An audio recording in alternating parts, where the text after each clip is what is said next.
지금부터 주제 발표 시간을 갖도록 하겠습니다. 자리를 정돈해 주시기 바랍니다. 참고로 오늘 세미나는 세 분의 발제자가 차례로 발표를 하실 것입니다.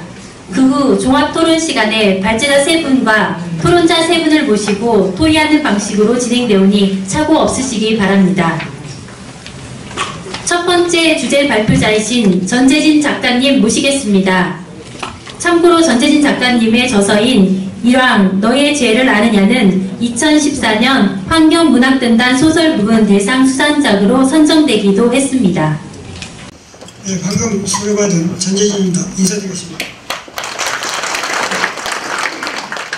제게 주어진 시간이 20분입니다. 좀 빠르게 말씀드려도 양해를 구합니다. 누가 4월을 약동의 계절이라고 말했습니까? 오늘 본인은 대원수 윤자형이라는 말만 들어도 가슴이 벅차오르고 약동하고 있습니다. 황량한 만주벌판에서 당신의 면전에 다가오는 살상적인 위협은 말할 것 없거니와 가족의 희생을 마다하지 않고 구국의 일념으로 오로지 삼계상상을 바쳐오신 분이기 때문입니다. 제가 시간 관계상 원고를 읽는 형식으로 나가겠습니다. 20분에 마치지 못할 것 같아서요. 80년이 지난 오늘에서 대원수 윤자형의 혼과 을을 정립하겠다고 나섰다면 이 자체도 너무나 면목이 없습니다. 그렇다 해도 우리는 해야 합니다. 역사 속에서 풍화되어 온 윤자형의 역사를 바로 세우는 일이야말로 조선의 의병전쟁사와 독립전쟁사를 바로 세우는 일이기 때문입니다. 만주 항일 독립전쟁사는 대일 항쟁기에는 일제 조선 총독부, 일제 외무성, 만주와 내지에 삼포 삼재에 되어 있는 일제의 밀정에 의해 조작되었고, 해방 후에는 조선 편주사 편수회의 후속 인사들이 친일 사학계에 의해 왜곡되고 조작되고 축소되었습니다. 윤자형은 예산 사람이기 전에 민족의 큰 어른이십니다. 윤자형은 국가 수반이기 때문에 어떤 군부나 조직의 성명을 기대하지 않은 것으로 이해하시면 됩니다. 윤자형에 대해 왜 조사, 연구되지 아니하고 누락되었는가는 이런 일을 규명하는 이 자체는 앞으로 우리들의 책무이자 의무라고 말할 수 있습니다. 앞으로 대원수 윤자형 업적을 조사하고 연구하는데 모두 힘을 합쳐 모기를 당부드리면서 본론으로 들어가겠습니다. 윤자형의 가족사를 간단하게 정리했습니다. 여기에 기재사항이 상당히 많습니다. 한 3분의 1 정도로 줄였습니다. 윤자형은 잘 아시다시피 1868년 오가면에서 탄생하셨습니다. 1891년 조선 무가의 급자자 조선 조정의 선전관청에 의한 선전관으로 등용하셨습니다. 1908년 7월 7일 고종 황제의 칙령 남삼도 대원수 군제 사목을 받으십니다.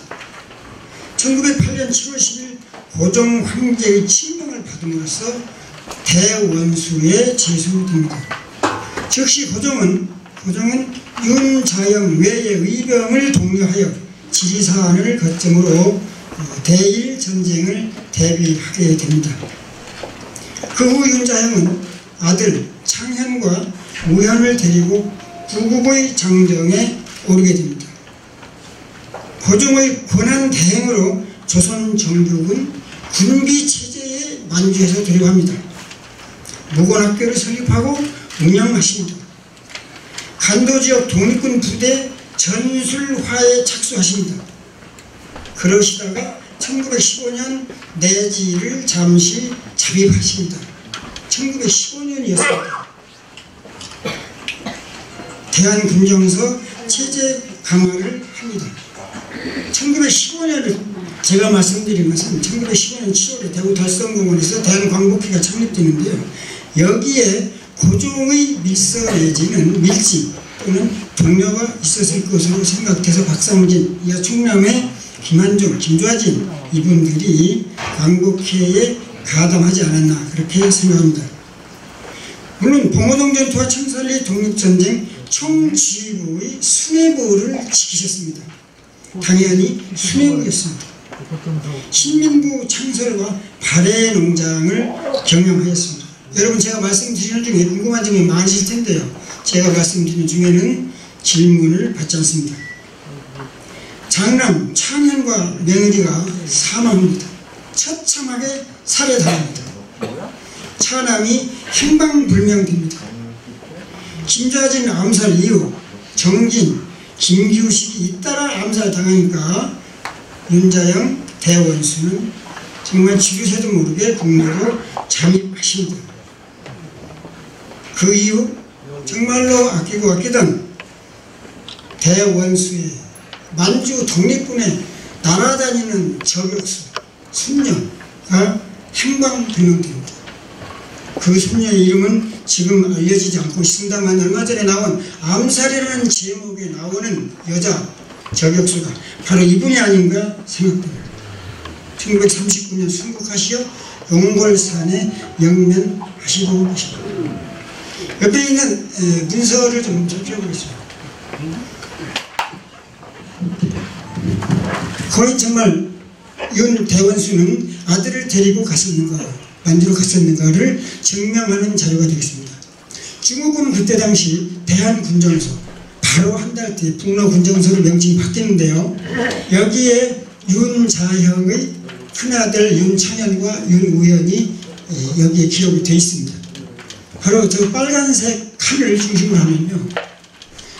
여기서는 제가 잘 합니다. 수뇌부 윤창현과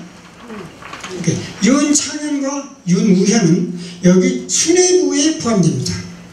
당연히 여기에는 윤자영 대원수가 없습니다. 아까 말씀드렸죠. 대원수는 이런 때 고종이 권한 대행자이기 때문에 명단에 올라가지 않습니다. 그 다음에 수뇌부면서 여기 이제 직명인데 윤창현은 바로 여기에 뭐라 썼냐면 사관교관으로 써 있습니다. 사관교관. 윤창현은 북로군정서의 사관교관이었고 윤우현은 경리국장이었습니다. 바로 아래로 내려가면요. 여기가 뭐냐면 사관학교 및 학교수. 과연 만주에는 사관학교 몇 개 있는가? 사관학교 수와 교사라고 그랬어요. 사관학교에는 중국에서는 교사를 표현하지만 우리는 교관이 되겠습니다. 이때 윤창현은 사관학교 교관으로서 중국어를 담당했습니다. 윤창현은 머리가 아주 총명했습니다. 중국어를 아주 잘했습니다. 자, 여기서 중요한 것은요. 이 부분인데요. 원도, 윤공서, 통역 이렇게 있는데요. 여기서 원도는 뭐냐면 우리나라에서는 원수라고 하는데 중국에서는 원도라고 표기를 한 것입니다. 윤공이 누구냐면 바로 윤자형으로 아시면 되겠습니다. 여기 서자가 있죠. 여기 서자가 뭐냐면 북로 대한국민이 서자와 같은 겁니다. 즉 이 윤자형 대원수는 대한군정서의 원수라는 얘기입니다. 원수. 그러면서 아들 윤창현이 외교 때 중국하고 외교를 할 때 통역을 맡았습니다. 아들 윤창현. 여러분 이 한 장으로서 중국군이 조사한 이 한 장으로서 정말로 윤자형 대원수는 두 아들을 데리고 만주로 갔던 것이 증명이 되고 아들이 사관학교 교관이었고 경리국장이었고 그 다음에 원수였다는 것이 물론 칙령과 칙명에서도 원수였다는 것이 나오지만 중국이 조사한 자료에서도 이렇게 나오고 있습니다.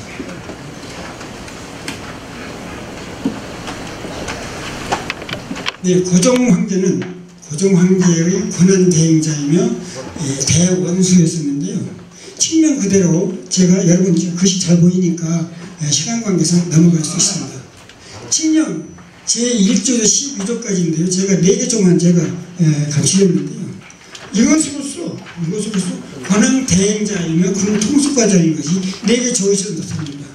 군을 통제하는 일을 맡겠습니다. 고종이 윤자영한테. 그 다음에 대원수로 임명을 합니다. 그 다음에 결책권과 재가권 등 모든 권한을 이양하는 거예요. 지금 정권이 이양한 거예요. 고종 황제가 윤자영한테 정권을 이양한 겁니다. 왜요? 국세에 해당하는 원수의 직위를 주물로 만들어 써라 그랬어요. 이것이 칙령에 나오고 있습니다. 더구나 군 통수권자로서의 권한을 줍니다. 말을 안 들으면 쉽게도 죄인, 역적, 목을 베라, 목을 베서 처형하라. 그것이 군율과 군법이다. 참수형까지 내렸습니다. 참수형을 할 수 있는 바로 윤자영 대원수였습니다. 여기서 윤자영이 과연 어떤 일을 했던가를 좀 살펴보면요. 윤자영 크게 2가지로 나누겠는데요. 윤자영은 권한 대행자로서의 직무 그리고 군 통수권자로서의 지휘권을 말씀드리겠습니다. 교육은요. 칙령 제7조에 책을 만들어 기회를 기다렸다가 계도할 때 쓸 것이라고 명령을 하셨습니다. 정말 만주의 열악한 환경에서 교육을 시도했던 것입니다. 그때 당시 각처의 민족학교가 우후죽순처럼 쏟아져 나왔습니다. 여기 서일장군의 후손 서일씨 계신데요. 이런 일은 너무나 잘 알고 있습니다. 그때 당시부터 학교가 우후죽순처럼 생겨났다는 것을 잘 알고 있습니다. 종교는 제3조와 제4조에 언급되었습니다. 좋은 날을 가려 제단을 쌓고 하늘에 밝히고 천지인을 섬기라. 천지인을. 이것은 민족 종교인 대종교를 의미하는 것이죠. 몸을 깨끗이 씻고 한결같은 마음으로 분양하고 민족 고유의 관습을 하라. 이것이 고종이 윤자영에게 내린 명령이었습니다. 재가는 결재권자를 가진 임금이 어떤 사안에 대해서 인정하고 결재하는 일인데요. 제6조에 원수의 도장을 주물로 만들어 사용하라고 명시했습니다. 윤자영은 재가할 수 있는 결재권자였습니다. 고종이 내린 칙령에 국세와 동일한 권한이 있는 직인을 만들어 사용토록 했지 않습니까? 외교로서 말씀드리면요. 흔히들 체코로부터 무기를 사들였다. 그것을 운반하는 일이 더 큰 난제였지만 250명에서 300명의 장년들이 심야를 틈타서 옮겼다라고 말하는데 조선군 무장은 그때 당시 조선군 무장을 강 건너 불보듯이 볼 중국도 아니었고 러시아도 아니었습니다. 더군다나 두 눈에 그 불심지를 기름심지를 띠고 있는 일본으로서는요. 그 가만히 있겠습니까?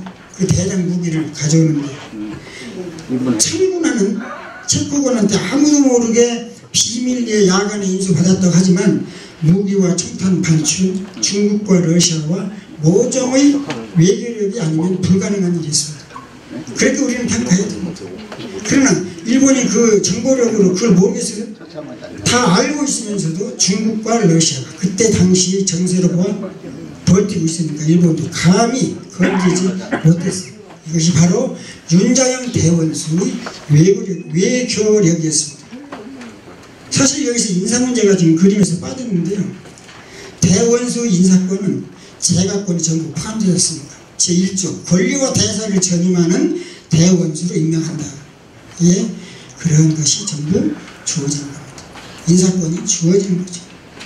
군부로서는 대한군정서를 설치할 때 서일은 총재로, 현천묵은 부총재로, 김좌지는 군사령관으로 임명했습니다. 총재와 부총재와 군사령관이 임명권자 없이 그 사람도 내가 할게 당신이 해 이렇게 하지는 않았습니다. 그렇게 우리 대한독립군들이 그렇게 어수룩한 단체가 아니었다는 거죠. 서일 현천묵 김좌진의 사후에 임명권자가 있었을 것인데 그분이 바로 고종 황제의 권한 대행자인 윤자형입니다. 저는 이 자리를 빌어서 이 문제를, 지금 방금 말씀드린 문제를 확고하게 단정하고자 합니다. 말할 것 없이 훈련은 군정서에서 4권 연성소를 설치했죠. 김조하진을 연성소장으로 임명하였습니다. 사실 이때 김조하진은 윤자형의 스승처럼, 아버지처럼 모실 때였습니다. 이것은 제 말이 아니고 중국 현지에서 증언하고 진술하는 내용입니다. 김조하진도 윤자형의 지위와 명령권 안에 있었던 것이죠. 무장은 군의 필수 과정입니다. 군비체제의 무장을 빼놓을 수 없습니다. 이미 봉오동 전투와 청산리 전투가 일어나기 이전에 봉오동의 군사기지를 구축했습니다. 최진동, 최문산 형제가 다 했다는 시기라면 조선 정규군의 규모나 체계가 어느라는 것입니다. 그 많은 단체와 비용과 훈련과 무장과 군량을 어느 대부 한 사람이 모두 처리해냈다는 주장은 삼가해야 합니다. 수뇌부가 있었습니다. 적어도 6개 무장단체와 무장부대가 있었는데 수뇌부와 지휘부가 있었을 것입니다. 일본군을 상대로 어리짐작하게 대충 계산해서 치른 전쟁이 아니었습니다. 무장에 대해서는 이미 체코군 무기를 들여왔음을 말씀드렸는데요. 중국군한테서 흘러나오는 무기도 사실은 개인적으로 사들이기도 했습니다. 그러면 이렇게 무장하고 끝낸 게 아니고 국내 진공작전을 펼쳤습니다. 이미 조사가 다 되었습니다. 다음 슬라이드를 보겠습니다. 시간적 순서. 이 그림은 조선의 정규군 조직편인데, 지금까지 알려진 대로 조선 정규군은 뭐 먹을 것도 없고 군복도 못 입었고 구식 무기만 그냥 짊어지고 다니는 그런 허술한 군대였냐? 그것이 아니었습니다. 아주 단단한 조직체계를 가지고 있습니다. 아마도 지금 보시는 이 조직표는 처음 보시는 그림일 텐데요. 제가 최초로 제시했음을 말씀드립니다. 물론 대한군정서 집제를 필요로 했습니다만, 여러분, 강도가 저희 집에 쳐들어왔어요. 아버지를 쫓아냈어요. 아버지는 그 집에서 쫓겨났습니다. 아버지가 그 집의 가장이 아닙니까? 강도가 밥그릇을 전부 내던졌다고 해서 그 밥그릇이 우리 식구의 밥그릇이 아닙니까? 쫓겨난 아버지는 우리 아버지고 그 집 가장이고, 버려진 밥그릇은 우리 식구들이 쓰던 무기이고 그릇이고 살림살이였습니다. 일제와 을사 오적에 의해서 강제 태우당 고종이 조선의 국왕이 아닙니까? 7, 8을 빼놓고는 우리 국민 그 누구도 고종의 퇴위를 용인하지 않았습니다. 일제가 조선 정규군을 해산시켰다 해서 해산한 것입니까? 아닙니다. 해산된 것이 아닙니다. 조선 정규군은 윤자형 대원수를 중심으로 지리산 거점으로 의병과 힘을 합쳤습니다. 고종의 동료였고 그 안에는 윤자형이 있었습니다.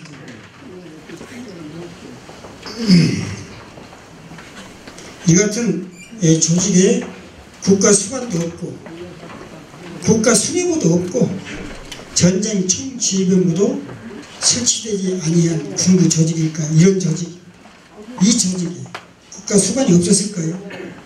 군 통수권자가 없었을까요? 전쟁 총지휘본부가 없었을까요? 있었습니다. 우리는 여기서 정말 알아야 할 것은 만주 대한독립군과 같은 체계적인 군사 직제와 명령 체계가요, 사실 사내 임시정부에 없었다는 점입니다. 바로 이 점에서, 이 순간에 제가 더 이상 말씀을 안 드리겠습니다. 이 점이 바로 윤자형이 지금까지 역사 속에서 품어져 가고 있는 아주 처참하고 슬픈 일이 아닐 수 없습니다. 이쯤에서 만주에서 대원수로 국가 수반으로 대한독립군을 지휘하고 통솔하고 통제하고 관장한 사람이 누구였던가를 여러분이 판단하셨을 것으로 알겠습니다. 윤자형은 봉오동 청산리 전투 이후에 탁 타국이나 국내로 피신하지 않았습니다. 그 후 군자금을 조달할 수십만 평의 발해 농장을 경영합니다. 이대성이라는 개인이 한 개인으로 알려졌지만 그 개인이 한 것으로 알려졌지만 저는 그렇게 생각하지 않습니다. 경제권이 상당히 얽혀있는 중동로 주변 인근에 수십만 수백만 평에 달하는 토지를 사용할 수 있도록 허락한 것은 조선의 수반인 윤자영이 중국과 외교적으로 협정한 결과로 봐야 합니다. 이렇게 봐야 합니다. 지혜롭고 수완이 좋았던 이대성에게 경영하라고 의장 경영을 펼쳤던 것입니다. 의장 경영이에요. 거기서 나오는 곡물은 전부 거의가 다 신민부, 즉 독립군 군자금으로 사용이 됐습니다.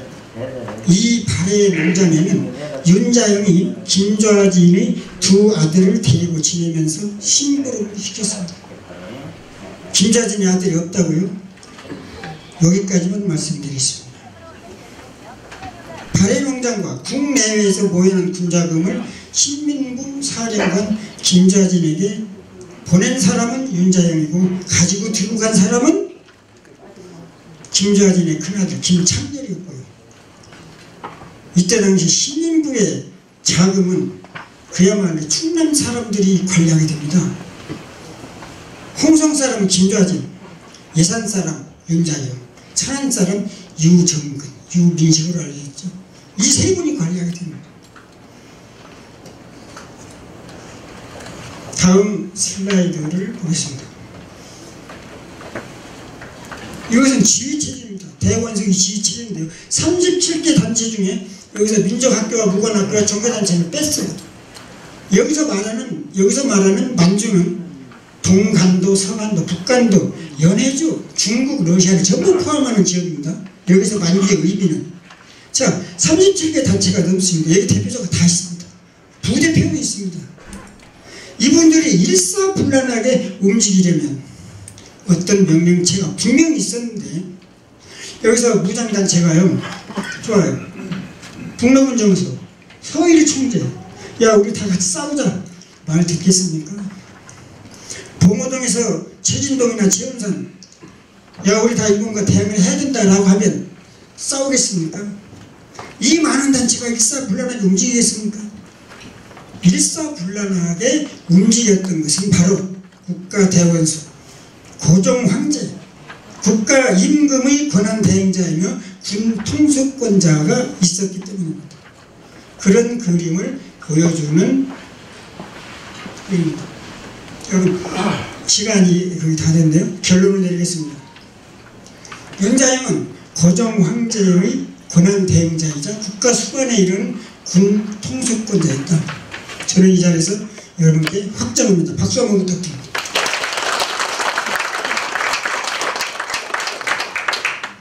만주에서 교전한 일제와의 전쟁은 국제전쟁이었습니다. 이 문제는 일본 외무성이나 조선 총독부에서는 불량 선인들의 폭동이야, 게릴라전이야, 국지전이야. 이렇게 하니까 국제전쟁이 안 돼요. 그러니까 해방 후에도 우리가 유엔에 진입하지 못하는 거예요. 지금까지 그 수많은 학자들이 그냥 운동이라는 거야. 이래요 운동이에요. 분명히 정의도 있고 대연수가 있었고 국제전쟁으로 앞으로 해야 됩니다. 윤자영의 구국애민, 정말 나라를 구하고자 했고 백성을 사랑했고 백성을 위하는 일을 하셨습니다. 그러한 정신으로 정말 우리는 분단된 조국을 통일해야 됐다는 것이 오늘 발제자의 제안입니다. 소원입니다. 제가 알기로는 최근 가까운 여기가 두 분이 의병기념관 건립 지역으로 지금 그 감론 의박하고 결론을 내리지 못하는 걸로 봤는데, 윤자영은요 우리나라 해외 미주 의병의 최고 높은 사람이에요. 최익현, 임병찬, 여기 민종식 어느 분의 이름은 제가 거론해서 그분들과 척도를 비교하자는 것이 아닌데 아주 쉬운 얘기로 비교가 안 됩니다. 견주면 안 됩니다. 그것을 견주면 우리의 의병 정신과 조선 정기군이 나약해집니다. 분명히 조직체계가 있었음을 말씀드립니다.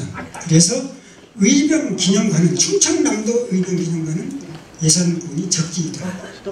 여기서도 박수를 한번 치셔야 됩니다. 여러분 동의하시는 거죠? 한 가지 제안을 드리겠습니다. 결론을 제안드리면 예산군의 윤자형을 비롯한 독립군 역사를 정립해야 됩니다. 이러한 위원회를 구성해서 연변에 우리 조선 자치주가 있어요. 자치정부가 있으니까 거기하고 연변대학교 민족연구소하고 같이 오늘 다 하지 못합니다. 내년에 해도 다 하지 못합니다. 계속해서 조사하고 자료를 발굴하고 연구해서 정말로 윤자형의 얼과 뜻을 우리가 이어받아서 통일로 이어나가겠습니다. 윤자형의 묘사를 수선해 주십시오. 이상 마치겠습니다. 감사합니다.